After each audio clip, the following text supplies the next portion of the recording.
Welcome to GeorgeWay mathTV. Fill in the blank to make the expression a perfect square. Well, to figure this out, I was taught that all I have to do is find half of the middle number and then square whatever I get. So I'm going to do half times -12. And half times -12. 1 times -12 is -12 divided by 2 is -6. And this -6, I'm just going to square that. So -6 squared is what? -6 times -6, which is positive 36. So 36 goes right here.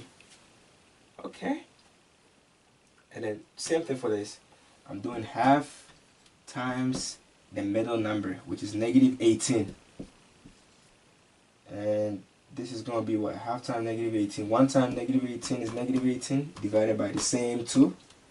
-18 divided by 2 is -9. And I just square that -9. -9 squared means -9 times -9, which is 81. So that goes inside the box. This is so easy. Same thing right here.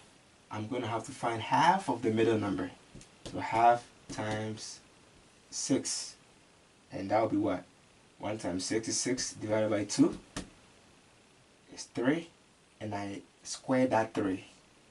So 3 squared means 3 times 3, which is positive 9. Same thing right here. I'm going to find half of the middle number. So half times 14. 1 times 14 is 14 divided by the 2, which is 7. And I square that 7. So 7 squared means 7 times 7, which is 49. I love this. So all I'm doing is I just find half of the middle number.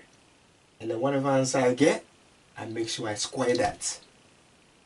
And that would then, whatever I get would then be my answer, or what goes in the box. Now is your turn. I want you to do some of these questions on your own, so you can really get this, okay? Please don't forget to subscribe, tap the bell to be notified for new videos, and share.